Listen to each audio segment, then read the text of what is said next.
diatur, tapi jangan sampai dilarang. Karena banyak orang yang memang menggantungkan hidup daripada kegiatan sono ini sangat banyak. Kita aja di Kabupaten Malang misalkan ya, kita ambil contoh di Kabupaten Malang. Anggota saya itu 1.200 rental sound. Khusus di Kabupaten Malang. Mungkin kalau saya bilang di Jawa Timur bisa sampai 15.000. Karena satu kabupaten anggap aja 1.000 rental. Real. Jadi maksud Mas David ketika ada cap haram tersebut akan ngefek banget ke semua anggota? Pasti sangat ngefek. Cuman ya itu tadi kita kembalikan lagi, kita mau diatur tapi jangan dilarang. Kalau masalah itu. Pengusaha sound horeg mau diatur tapi tidak mau dilarang. Ditanggapi sesaat lagi, Ustadz Dery Sulaiman juga harus berkomentar sebagai penceramah yang juga musisi dan juga dokter di hati. Hanya di catatan demokrasi Indonesia. Sebelum ke dokter spesialis THT, saya boleh ke Ustadz Dery Sulaiman selaku musisi juga yang sudah akrab dengan suara bising, suara keras, mungkin suara metal ya, Ustadz Dery. Lihat fenomena sound horeg gimana Ustadz? Jadi beberapa hari ini kan viral, banyak orang yang mention. Tadi saya juga bikin VT tentang sound horeg. Saya tidak asing dengan kebisingan ya, karena saya di mana ada konser metal tuh saya datang. Saya nonton Slipknot, nonton Lamb of God. Dan dari data yang saya googling, itu Slipknot itu ya, itu band metal keras soundnya di. Ini Ustadz ya? Aku nonton Slipknot ya, tuh. Itu mereka membatasi sound mereka itu 100 sampai 109 desibel. Itu band metal paling brutal di dunia. 100 sampai 109. Kalau mendapatkan kuping ke speaker 120. Tapi sound horeg 135 ini memang kalau saya rasa itu bisa mengakibatkan tuli permanen. Sound horeg, kata-kata horeg ini sebenarnya ini yang menamakan juga bukan kami, yang menamakan juga masyarakat itu sendiri. Jadi perkembangan sound horeg ini bisa dibilang mulai tahun 2014. Ya tahun-tahun sebelumnya sudah ada, cuman untuk volume belum sampai maksimal seperti tahun 2014 sampai sekarang. Jadi berkembangnya sound horeg ini memang ya signifikan sekali dalam era yang sekarang digitalisasi, era sekarang yang mungkin bagi orang bagi masyarakat itu memang sekarang lagi diminati gitu loh. Tapi boomingnya sepertinya tahun 2025 Mas ya? Enggak, boomingnya itu sound horeg. Sudah horeg. lama sebenarnya. Sound horeg itu boomingnya mulai tahun 2014 sebenarnya.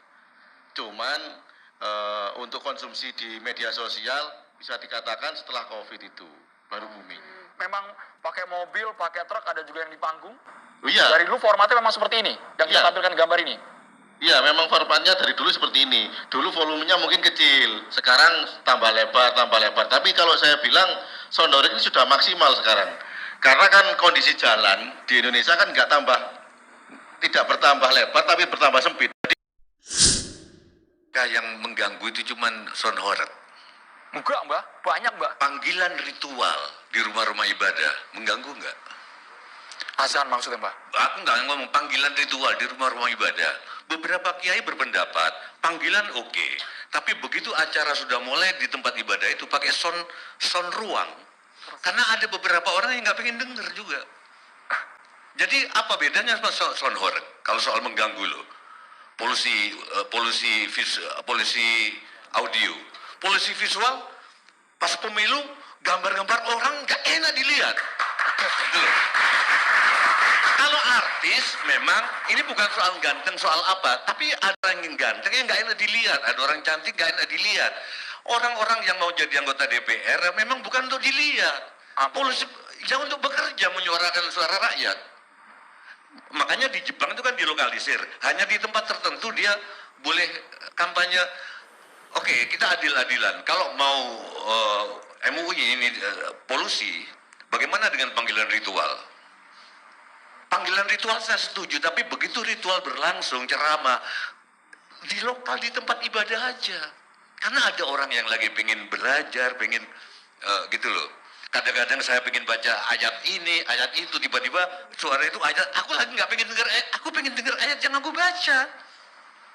Kadang-kadang ada orang yang lagi terima tamu, jadi suaraku begitu, kita mesti fair, memang sudah ada genteng itu. Saya sendiri waktu pentas di Jawa Timur di Candi Jabung, saya kaget begitu main musik, kok suaranya kenceng banget. Ternyata disewain sound horeg, sound sistemnya itu. Untung itu di Candi Jabung di Probolinggo agak luas. Kalau enggak kan dikira mengganggu, karena enggak semua orang pengen dengar suaraku kan. Gitu enggak, maksudku tanggapanku mari kita fair. Bahkan, nah Gus Kausar sendiri tadi ngomong, saya lihat di Gus Kausar yang sekarang lagi Viral. bahkan acara sholawatan saja yang bagus, kalau sampai mengganggu soalnya bisa nggak bagus menurut. Jadi mari kita fair, itu aja pancingan. Tidak mau dilarang, seperti itu. Kan bahasanya kita mau diatur, tapi jangan sampai dilarang. Karena banyak orang yang memang menggantungkan hidup daripada kegiatan sono ini sangat banyak. Kita aja di Kabupaten Malang misalkan ya, kita ambil contoh di Kabupaten Malang. Anggota saya itu 1.200 rental sound. Khusus di Kabupaten Malang. Mungkin kalau saya bilang di Jawa Timur bisa sampai 15.000. Karena satu kabupaten anggap aja 1.000 rental. Real. Ini. Jadi maksud Mas David ketika ada cap haram tersebut akan ngefek banget ke semua anggota? Pasti sangat ngefek. Cuman ya itu tadi kita kembalikan lagi, kita mau diatur tapi jangan dilarang. Kalau masalah itu. Pengusaha sound horeg mau diatur tapi tidak mau dilarang. Beberapa hari ini kan viral, banyak orang yang mention. Tadi saya juga bikin VT tentang sound horeg. Saya tidak asing dengan kebisingan ya, karena saya di mana ada konser metal tuh saya datang. Saya nonton Slipknot, nonton Lamb of God. Dan dari data yang saya googling, itu Slipknot itu ya, itu band metal keras soundnya di. Ini Ustadz ya? Aku nonton Slipknot ya, tuh. Itu mereka membatasi sound mereka tuh 100 sampai 109 desibel. Itu band metal paling brutal di dunia. 100 sampai 109. Kalau mendapatkan kuping ke speaker 120. Tapi sound horeg 135 ini memang kalau saya rasa itu bisa mengakibatkan tuli permanen. Tapi nanti bertahap, mungkin tidak langsung tuli ya. Mungkin kita tanya ke dokter nanti kapan berapa lama prosesnya. Jadi saya mendengar fatwa MUI mengharamkan sound horeg. Saya bukan kepikiran mengharamkan sound, karena sound dipakai buat masjid, buat speaker ya. Bahkan kualitas sound system sound horeg ini luar biasa. Saya tanya tadi berapa harganya, sampai ratusan juta bahkan miliaran mungkin ya. Jadi bagaimana sound horeg ini kita alihkan menjadi mudahkan mereka mengatur sound masjid. Itu lebih keren lagi kan. Jangan sound horeg ini keliling kampung. Kita ini diundang oleh masyarakat kampung tersebut untuk berkeliling kampung. Jadi yang menjadi permasalahan di sini sebenarnya kami ini hanya penyedia jasa.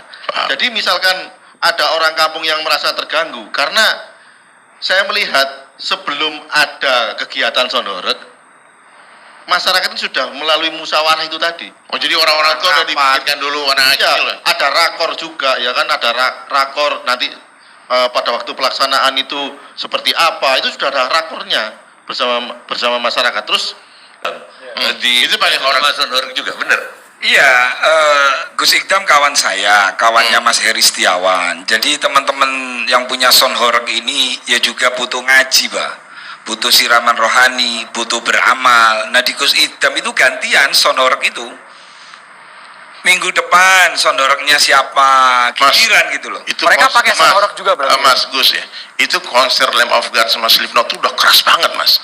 120 itu udah maksimal. jaraknya. Oh iya, paham mana? Nah kalau gini Mas Heri, saya ingin menengahi ya, membantu.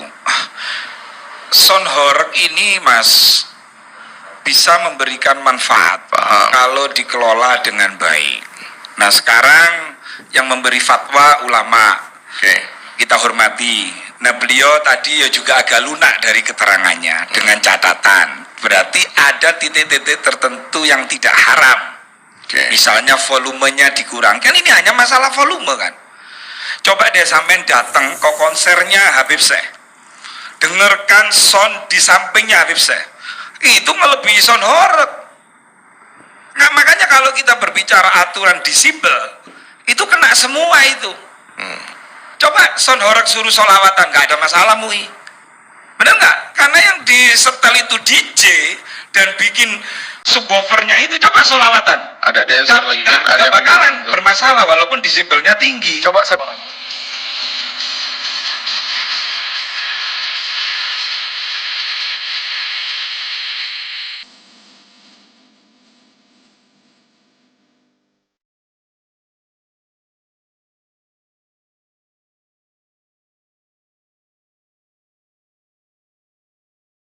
Kalau ini kan memang di lapangan, MUI membolehkan. Nah teman-teman ini kan jumlahnya sudah banyak Mas di Jawa Timur, di Malang aja 1000. Nah teman-teman ini mau diatur, gitu loh. Ini sandang pangan keluarga, sandang pangan tetangga yang jualan, ini harus dipikirkan ulama juga. Siapa yang ngasih kerjaan mereka? Kalau ulama kemudian hanya memberi fatwa haram begitu saja gitu loh. Nah ketika teman-teman ngaturnya maksudnya gimana? Maksudnya dari sebentar, ketika teman-teman Son, apalagi di Jawa Timur itu 15.000, dia bilang, saya mau diatur Yai. Tapi jangan dilarang, ini negara demokrasi gitu loh. Kecuali kalau ada tindakan pidana, melanggar hukum, nah itu urusannya kepolisian. Itu bijak itu namanya. Terima kasih.